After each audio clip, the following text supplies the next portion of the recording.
2 horas después de dar a luz, le pedí a mi esposo que cargara a nuestra hija. Ni siquiera extendió los brazos. Se quedó junto a la ventana, mirándola como si aquella bebé fuera un problema que alguien hubiera puesto frente a él. Luego se inclinó hacia mí y habló tan bajo que solo yo pude escucharlo. Ya tengo un hijo con otra mujer. Él será el heredero. Tu hija no va a tener lugar en el futuro de mi familia. No lloré. Tampoco le pedí que lo repitiera. Miré a mi hija, todavía dormida contra mi pecho, rosada y completamente ajena a que su propio padre acababa de rechazarla mientras elegía a otro niño. La abracé con más fuerza. Entonces recuerda este momento, porque es el último que vas a tener de nosotras. Mi esposo soltó una risa corta, como si yo fuera una mujer agotada por el parto que en unas horas iba a calmarse, pedir perdón y aceptar lo que él ya había decidido. No entendía que nuestro matrimonio acababa de terminar. Mucho menos entendía que aquella niña a la que se negó a tocar tendría derechos que él no podía borrar con una frase dicha junto a una cama de hospital. Me llamo Sabina Reyes. Mi esposo era Santiago Cárdenas, uno de los herederos de Grupo Cárdenas, una empresa familiar de desarrollo inmobiliario y hotelería con sede en Zapopan. Y esta es la historia de cómo el hombre que creyó tener asegurado un heredero terminó perdiendo a su familia, su posición dentro de la empresa y casi todo lo que llevaba años dando por seguro. 4 años antes, yo trabajaba como auditora de contratos para una firma mediana en Guadalajara. Pasaba mis días revisando convenios, anexos, obligaciones y letras pequeñas hasta que el café se enfriaba sobre mi escritorio. Santiago había crecido entre dinero, abogados y reuniones de consejo. Su abuelo había empezado décadas atrás, con un pequeño hotel de carretera y con el tiempo, la familia amplió el negocio a desarrollos de vivienda, complejos turísticos y proyectos comerciales en distintas ciudades del país. Al principio, Santiago no parecía necesitar recordarle a nadie cuánto tenía. Nunca levantaba la voz conmigo. No pasaba las cenas pegado al teléfono. No presumía contactos ni propiedades. Durante el primer año, pensé que había encontrado a un hombre privilegiado que todavía sabía tratar con respeto a alguien que no necesitaba su apellido ni su dinero. Su madre, Silvia, siempre fue correcta conmigo, aunque nunca cercana. Sonreía, preguntaba por mi trabajo y podía pasar una comida entera hablando del futuro de la familia sin incluirme realmente en esa conversación. Patricio, su padre, era más distante. Cada vez que yo llegaba parecía tener alguna llamada pendiente o una junta que revisar. Entonces pensé que así era esa familia. Después entendí que también era su forma de dejar claro quién pertenecía al círculo y quién seguía entrando como invitado. Nos casamos 18 meses después de conocernos. Santiago quiso una ceremonia pequeña, lejos de los eventos corporativos y de la gente que aprovechaba cualquier reunión familiar para hablar de negocios. «Quiero que esto sea nuestro», me dijo mientras esperábamos para firmar el acta civil. Le acomodé la corbata porque le temblaban las manos. En ese momento pensé que un hombre tan nervioso por casarse conmigo jamás sería capaz de mirarme algún día con absoluta calma y destruir nuestro matrimonio en unas cuantas frases. Me equivoqué. Poco después empezamos a intentar tener un hijo. Al principio no había prisa. Luego llegaron los estudios médicos, las consultas de fertilidad y procedimientos que no funcionaron. Durante casi 2 años nuestra vida se llenó de fechas, análisis y resultados. Santiago me acompañó a casi todo durante la primera etapa. Se sentaba conmigo en las salas de espera, me sostenía la mano y repetía que no importaba cuánto tardara. «Tenemos tiempo». Yo le creía. Fue durante esa época cuando escuché por primera vez el nombre de Lorena Salgado, su asistente ejecutiva. La conocí en 2 eventos de la empresa. Siempre estaba impecable. Hablaba poco y parecía estar pendiente de demasiadas cosas al mismo tiempo. La segunda vez fue durante una cena de fin de año de Grupo Cárdenas. En algún momento la vi mirar a Santiago desde el otro extremo del salón. No fue una mirada evidente ni parecía coqueteo. Me pareció cansancio. Incluso pensé que quizá estaba molesta por algún asunto de trabajo. No le di importancia. Santiago todavía llegaba a casa casi todas las noches. Recordaba nuestro aniversario y seguía preguntándome por mis consultas. Pero algunas cosas ya habían empezado a cambiar. Había llamadas que contestaba desde el estacionamiento antes de entrar. viajes de trabajo que se alargaban un día y después 2. Explicaciones que siempre eran posibles, aunque nunca demasiado claras. Una noche regresó pasada la medianoche, después de una supuesta cena con clientes. A la mañana siguiente, encontré en el bolsillo de su saco un recibo de un restaurante lejos de la zona donde decía haber estado. Le pregunté durante el desayuno. No lo acusé. Hasta lo hice medio en broma. Primero dijo que había sido una comida de despedida para un colega. Después explicó que él había llegado tarde. Luego agregó que solo se había quedado un rato. 3 respuestas para una pregunta sencilla. Me incomodó, pero lo dejé pasar. No quería convertirme en una esposa que revisara recibos, horarios y teléfonos. En aquella misma cena de fin de año, Lorena se acercó a mí mientras Santiago hablaba con varios directivos. Me preguntó cómo iban nuestros planes de formar una familia. Era una pregunta normal, porque meses antes yo había comentado que estábamos intentando tener un bebé. Le dije que seguíamos esperando. Ella bajó la mirada. Espero que todo salga bien. Se despidió antes de que yo terminara de contestarle. Durante mucho tiempo pensé que simplemente se sentía incómoda hablando con la esposa de su jefe. Cuando finalmente quedé embarazada, Santiago lloró durante uno de los primeros ultrasonidos. Después de todo lo que ocurrió, esa escena siguió dándome vueltas en la cabeza durante meses. Preparó conmigo el cuarto de la bebé. Él mismo pasó un fin de semana pintando una de las paredes. Hablábamos de nombres durante la cena, y al final elegimos Mara. Yo no sabía que Lorena también estaba embarazada y que iba varios meses adelante. Más tarde descubrí que la relación entre ellos había empezado durante la época en que yo todavía entraba y salía de clínicas de fertilidad, creyendo que mi esposo atravesaba conmigo el mismo proceso. Nunca supe la fecha exacta en que comenzó. Sí supe que mientras me acompañaba a citas y me pedía paciencia, ya estaba construyendo otra vida a escondidas. El hijo de Lorena nació 4 meses antes que Mara. Santiago lo sabía. Sus padres también. Yo fui la última en enterarme. Meses antes del nacimiento de mi hija, Patricio había descubierto que su hijo mantenía una relación con una empleada que le reportaba directamente. No le dijo con quién debía quedarse. Le exigió que declarara el conflicto de interés y resolviera la situación antes de la siguiente revisión del Consejo. Grupo Cárdenas estaba en medio de un proceso importante de refinanciamiento para varios proyectos. Sus directivos habían firmado declaraciones internas sobre relaciones o intereses capaces de afectar decisiones de contratación, promociones, bonos o el manejo de información. Santiago no informó la relación. Tampoco explicó que había tenido un hijo con esa empleada. Fue aplazando cada conversación mientras intentaba mantener sus 2 vidas separadas. La revisión del consejo estaba prevista para la semana después de mi fecha probable de parto. Su tiempo se estaba acabando. Yo no sabía nada. La mañana en que comenzaron las contracciones, llegó al hospital privado antes de que terminaran de registrarme. Durante 11 horas estuvo conmigo. Me sostuvo la mano. Me ayudó con la respiración y habló con las enfermeras. Hasta bromeó con que por fin iba a ser papá. Mara nació un martes a las 6:47 de la mañana. Cuando lloró por primera vez, todo lo demás dejó de existir durante unos segundos. Me la pusieron sobre el pecho. Yo seguía temblando y levanté la mirada buscando a mi esposo. Habíamos hablado muchas veces de ese momento. Él decía que quería cargarla apenas pudiera.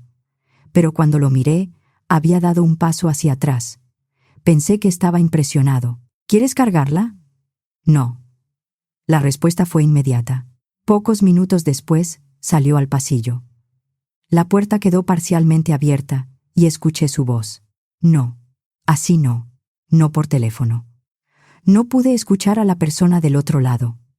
Más tarde supe que Lorena llevaba toda la mañana intentando comunicarse con él. Ya no estaba dispuesta a seguir escondiendo a su hijo mientras Santiago celebraba públicamente el nacimiento de otra bebé. Además, sus padres planeaban visitarnos esa mañana. Santiago sabía que Patricio ya no estaba dispuesto a seguir tolerando silencios que podían terminar afectando también a la empresa. Entendió que si no me decía la verdad antes de que llegaran, alguien más probablemente lo haría. Salió durante un rato. Cuando regresó se había cambiado. Llevaba camisa limpia, saco gris y la apariencia de alguien preparado para una reunión, no para hablar con su esposa recién parida. 2 horas después del nacimiento, el cuarto estaba tranquilo y Mara dormía. Santiago se acercó a la cama. «Necesito decirte algo». Lo miré. «Hay otra mujer». Sentí un frío extraño en el pecho. «Lorena». Por un instante pensé que hablaba de algo reciente. Luego añadió: «Tenemos un hijo. Nació hace 4 meses». No recuerdo haber parpadeado. Sus padres ya conocían al niño. Silvia llevaba años hablando de la importancia de que hubiera un varón en la siguiente generación. También existían conversaciones familiares sobre las acciones y el fideicomiso que concentraba parte del patrimonio de los Cárdenas. Entonces Santiago dijo la frase que terminó de romperlo todo. «Mi familia necesita un heredero varón. Lorena me dio uno. No voy a mover nada para que Mara tenga un lugar en la sucesión». Miré a mi hija.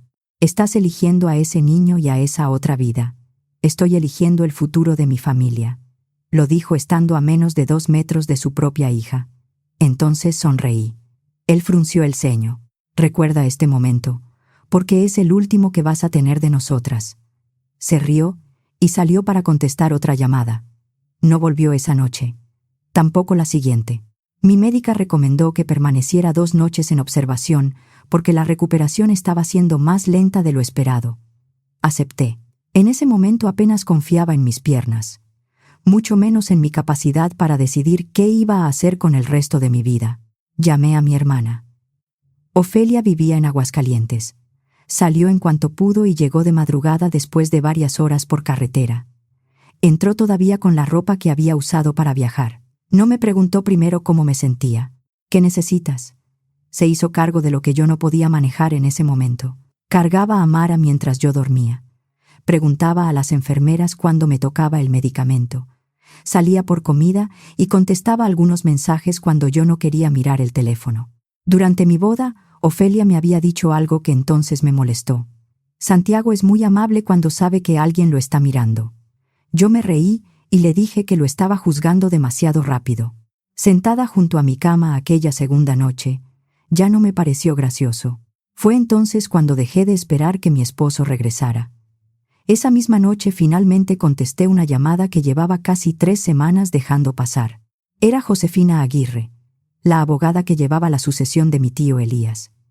Mi tío había muerto 8 meses antes. Fue ingeniero estructural durante décadas y había participado en proyectos importantes cuando la empresa de los Cárdenas todavía era mucho más pequeña. Yo suponía que las llamadas tenían que ver con trámites normales de la herencia. No era así. «Sabina, necesito explicarte algo sobre la participación de tu tío». Le dije que estaba en el hospital y que acababa de dar a luz. Ella me felicitó y me preguntó si prefería hablar después. Le contesté que no. Elías había conservado durante décadas una participación en una sociedad de desarrollo que, después de varias reestructuras, terminó convertida en un 11% de participación económica dentro de una de las estructuras centrales del grupo, con derechos específicos, protegidos por un antiguo convenio de accionistas. No me daba control sobre Grupo Cárdenas, pero sí me daba voz en determinadas situaciones. 1 año antes de morir, Elías había pedido a Josefina que revisara esos documentos y confirmara que los derechos seguían vigentes. Seguían. Con la sucesión, esa participación pasaba a mí. Entre aquellos derechos, existía la posibilidad de solicitar una revisión extraordinaria sobre la conducta de un directivo cuando hubiera indicios razonables de un conflicto de interés que pudiera generar riesgo financiero o reputacional. Durante un proceso importante de financiamiento, Grupo Cárdenas estaba precisamente en uno. ¿Qué significa eso para mí? Que no controlas la empresa. Pero ahora tienen que escucharte. No hice nada esa noche ni al día siguiente. Regresé primero a la casa donde había vivido con Santiago. Ofelia se quedó conmigo los primeros días, y luego tuvo que volver a Aguascalientes. Santiago no regresó. Se instaló temporalmente en casa de sus padres, y durante la primera semana solo me mandó un mensaje. ¿Ya pensaste las cosas con calma? Leí la frase varias veces. Parecía creer que el problema era que yo todavía no había aceptado una decisión que él llevaba meses tomando a mis espaldas. Al 4º día me llamó. No preguntó por Mara. ¿Has hablado con alguien del grupo? Todavía no he decidido qué voy a hacer. Me quedé esperando que preguntara por su hija. No lo hizo. Espero que podamos manejar esto de manera civil, por el bien de todos. Una semana antes, había decidido que su hija recién nacida no merecía entrar en el futuro que estaba diseñando. Ahora estaba preocupado por la cortesía. Colgué. Durante aquellos días aprendí qué significaban distintos tipos de llanto, doblé ropa diminuta y dormí cuando Mara me dejaba. A veces me quedaba frente a la pared que Santiago había pintado para ella, intentando entender cómo alguien podía preparar durante meses la llegada de una bebé y después negarse siquiera a cargarla. Al quinto día abrí el closet y empecé a empacar. No lancé nada, no rompí nada, simplemente entendí que no iba a seguir viviendo allí. El fin de semana, Ofelia regresó para ayudarme. Renté una casa pequeña cerca de la suya, en Aguascalientes. Antes de mudarme definitivamente, fui al despacho de Josefina. Esta vez, revisamos todo con calma. Mi participación del 11% no podía quitarle la empresa a los Cárdenas ni decidir quién debía dirigirla. Pero sí podía activar el mecanismo de revisión. Josefina me explicó que la investigación no tendría como tema la infidelidad. El problema corporativo era distinto. Santiago había mantenido una relación no declarada con una subordinada directa. Podía haber influido en decisiones laborales que la beneficiaran. Además, había firmado declaraciones internas afirmando que no tenía conflictos de interés relevantes. Eso sí era asunto del Consejo. A principios de la segunda semana presentamos la solicitud. No pedí que lo despidieran. Solicité exactamente lo que el convenio permitía pedir. Una revisión. 2 semanas después, Lorena me llamó. Estuve a punto de no contestar. Sé que no tienes motivos para hablar conmigo, dijo. Su voz sonaba agotada. Entonces dime por qué llamas. Porque escuché lo de la revisión. Y antes de que todo termine frente a un grupo de abogados, quiero que conozcas mi parte. No me pidió perdón al principio. Me contó que había crecido cerca de Tepic y que se mudó sola a Guadalajara por el trabajo. No tenía familia cercana. Santiago empezó siendo un jefe atento. Preguntaba si había llegado bien a casa. La invitaba a comer después de jornadas largas y le escribía fuera del horario laboral. Ella sabía que estaba casado. También sabía que aquello estaba mal. Intentó poner distancia más de una vez. Pero él ya le había dicho que nuestro matrimonio prácticamente había terminado, que seguía conmigo por los tratamientos y que pensaba separarse cuando encontrara el momento adecuado. Cuando Lorena quedó embarazada, Santiago le prometió que finalmente me diría la verdad. No lo hizo. Él sabe decirte exactamente lo necesario para que esperes un poco más, me dijo. Permanecí callada. ¿Por qué me cuentas esto ahora? Porque alguien debería saber toda la verdad antes de entrar a esa sala. No descubrirla por partes. Cuando terminó la llamada, pensé en el ultrasonido, en las consultas y en la habitación que Santiago había pintado. Lorena y yo habíamos conocido versiones distintas del mismo hombre. A cada una le decía lo necesario para mantenerla esperando. La reunión del consejo fue un jueves en las oficinas principales de Grupo Cárdenas, en Zapopan. Yo no estaba obligada a asistir. Josefina podía encargarse de todo. Decidí ir. Mara durmió durante buena parte de la reunión en un portabebé pegado a mi pecho. Era demasiado pequeña para pasar tantas horas lejos de mí. La revisión fue conducida por un consejero independiente y 2 abogados externos.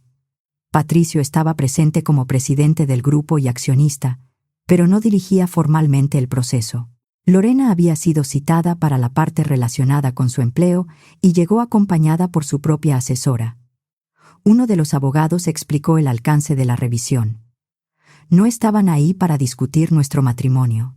Debían determinar si un directivo había ocultado una relación con una empleada bajo su mando, si existieron beneficios indebidos y si había firmado declaraciones internas falsas o incompletas sobre conflictos de interés. El consejero miró a Santiago. ¿Mantuvo una relación con una persona que le reportaba directamente? Santiago tardó unos segundos. Sí. ¿La declaró? No. ¿Tuvo un hijo con ella? La mandíbula se le tensó. Sí. ¿Informó al consejo cuando se le pidió resolver el conflicto? No. Intentó decir que era un asunto privado. Entonces Patricio intervino. Dejó de ser privado cuando ocultaste una relación con alguien sobre quien tenías autoridad laboral y firmaste documentos diciendo que no había conflicto. El abogado le pidió que se limitara a los aspectos pertinentes. Patricio asintió. Pero antes miró a su hijo.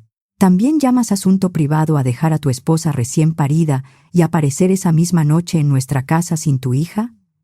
Santiago no respondió. Yo no estoy preguntando por tu matrimonio. Estoy preguntando por el criterio del hombre que pretende dirigir esta empresa.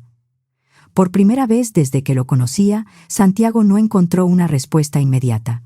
La revisión había ordenado preservar correos corporativos y mensajes almacenados en dispositivos de la empresa.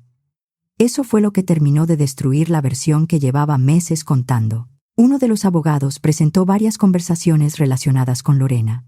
No leyeron nada íntimo. No hacía falta. Bastó una cadena de mensajes en la que Santiago hablaba con un colaborador cercano sobre cómo resolvería el asunto familiar, una vez que sus padres aceptaran públicamente al niño. En otro mensaje decía que después podría alejarse de Lorena poco a poco, porque una vez establecida la imagen del heredero, ya no tendría sentido sostener la relación. Lorena estaba al otro extremo de la mesa. No lloró. Cuando terminó la lectura, dejó las manos sobre la mesa y lo miró. Deberías haberle dicho la verdad a alguien. A tu esposa, a mí, a tu padre, a cualquiera. Una sola vez, antes de que te costara todo esto. Se levantó y salió con su asesora. Santiago me alcanzó después junto a los elevadores. ¿Planeaste todo esto? No era una pregunta.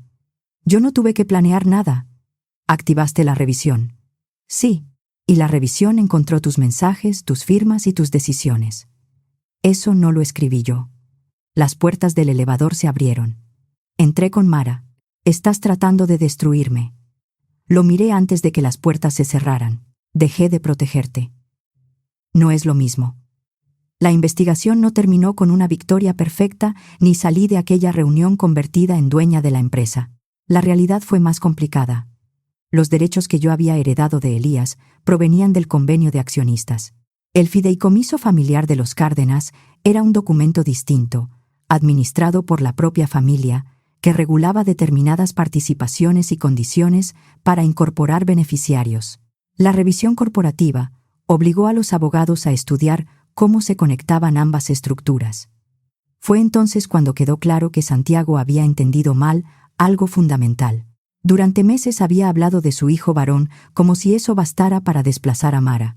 No bastaba. Cuando Mara fue registrada, su filiación con Santiago quedó legalmente asentada. Su padre podía rechazarla en un hospital, pero no podía borrar ese vínculo con una decisión privada. El nacimiento del hijo de Lorena tampoco anulaba los derechos de Mara. El otro niño seguía teniendo todos los derechos que legalmente pudiera reclamar frente a su padre. Lorena podía exigir reconocimiento, alimentos y lo que correspondiera. La discusión dentro del fideicomiso era diferente. Santiago no podía presentar al niño de un día para otro como heredero exclusivo, ni utilizar su nacimiento para desplazar retroactivamente a una hija cuya filiación y rama familiar ya estaban documentadas. Los abogados de Grupo Cárdenas defendieron una interpretación. Josefina sostuvo otra. Hubo reuniones, dictámenes y una mediación privada porque la familia quería evitar que la disputa terminara en un proceso público. Más de una vez Josefina me dijo: «No te prometo que esto termine como quieres». Yo lo sabía. No existía un documento mágico que me permitiera decidirlo todo. 4 meses después, alcanzamos un acuerdo. Mara conservaría su posición dentro de la rama de beneficiarios correspondiente a su padre. La situación del otro niño tendría que resolverse por separado y no podía utilizarse para borrar o desplazar automáticamente los derechos ya reconocidos a mi hija. Santiago había tratado a una recién nacida como si fuera un obstáculo, porque estaba convencido de que ya tenía al heredero que quería. Al final descubrió que había convertido a sus 2 hijos en piezas de una pelea que ni siquiera entendía tan bien como presumía. El divorcio avanzó durante esos mismos meses. No utilicé mis acciones para exigir propiedades que no me correspondían. Josefina fue clara desde el principio. El conflicto corporativo es una cosa, tu matrimonio es otra. Yo pedí lo que legalmente correspondía. La revisión sí tuvo consecuencias dentro del grupo. El consejo retiró temporalmente varias atribuciones ejecutivas a Santiago mientras concluían las investigaciones. Proyectos que esperaba dirigir pasaron a otros directivos, y Patricio dejó de impulsarlo como sucesor inmediato. El apellido seguía siendo suyo. La confianza del consejo, no. La parte más difícil fue la convivencia con Mara. Al principio Santiago pidió un esquema de visitas. Me sorprendió. Por un momento pensé que quizá aquella parte del hombre con el que me había casado todavía existía. Acepté que se establecieran términos razonables. No quería que algún día Mara pensara que yo había cerrado la puerta antes de darle a su padre la oportunidad de entrar. Utilizó 4 de las primeras 6 visitas. Llegó tarde a 2. En otra se fue antes, porque tenía una llamada de trabajo. Después empezó a cancelar. Cuando Mara cumplió 1 año, prácticamente había dejado de pedir fechas. Nadie lo obligó a apartarse. Lo hizo solo. Casi 1 año después de la reunión del consejo, Patricio se comunicó conmigo y pidió hablar sin abogados. Acepté verlo en una cafetería de Aguascalientes. Llegó solo y se veía más cansado de lo que recordaba. Durante años nuestras conversaciones rara vez habían durado más de unos minutos. Aquella vez, estuvimos sentados casi 2 horas. Me contó que su propio padre había dirigido la familia del mismo modo que dirigía la empresa. Todo se medía en utilidad, resultados, continuidad y disciplina. Cuando Patricio era joven, su padre le había dicho una frase que él repitió durante décadas. El sentimiento es un lujo que una empresa familiar no puede permitirse. Nunca la cuestionó hasta que escuchó a su propio hijo hablar de una bebé de 2 horas como si fuera una pieza equivocada dentro de un plan de Mario. Sucesión. Lo oí hablar y reconocí cosas que yo mismo le enseñé, me dijo. No trató de justificarlo. Pensé que estaba enseñándole a cuidar el patrimonio. Creo que le enseñé a medir personas. No era una disculpa completa, pero era la primera vez que lo escuchaba aceptar alguna responsabilidad. Silvia reaccionó de manera distinta. Me envió una carta en papel grueso, muy parecida a las invitaciones de nuestra boda. Decía que esperaba que algún día entendiera que las decisiones dentro de una familia como la suya eran complicadas. La leí 2 veces. No respondí. Negarse a cargar a tu hija porque nació mujer no era una decisión complicada. Con el tiempo compré una casa en Aguascalientes. Tiene un patio pequeño y un árbol que Mara señala cada vez que salimos. Ofelia vive cerca. Casi todos los domingos aparece con comida o juguetes que asegura haber encontrado por casualidad, y todavía recuerda con demasiada satisfacción que me advirtió sobre Santiago años antes. Josefina sigue manejando los asuntos relacionados con mi participación en la empresa. Nos reunimos un par de veces al año y todavía se burla de las semanas que tardé en devolver aquella llamada. Patricio empezó a mandar una tarjeta para el cumpleaños de Mara. Solo firma: abuelo. Más adelante preguntó, por medio de Josefina, si podía verla algunas veces en condiciones neutrales. Acepté. No porque crea que el apellido Cárdenas deba darle privilegios.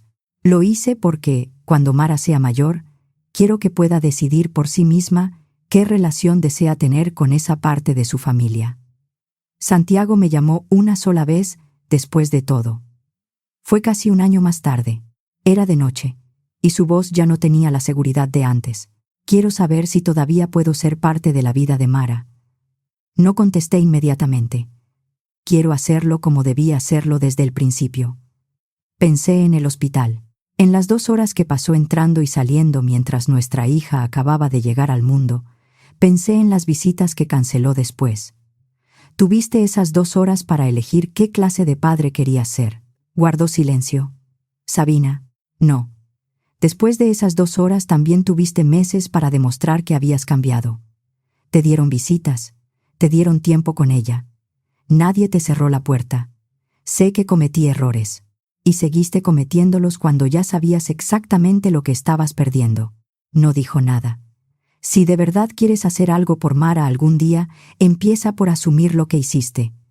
No esperes que los demás borremos las consecuencias por ti. Colgué. No volvió a llamar.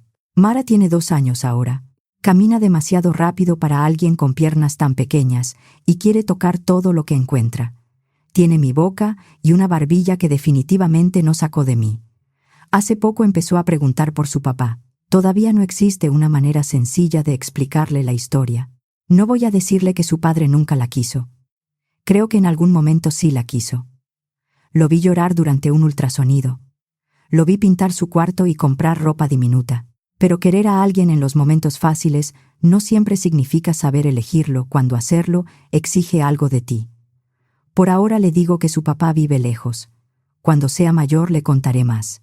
No quiero convertir lo que me hizo Santiago en una herida que Mara tenga que cargar antes de entenderla.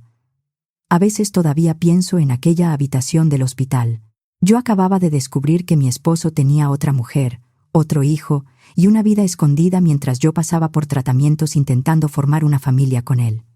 Tenía todos los motivos para derrumbarme, y seguramente lo hice después, cuando nadie estaba mirando.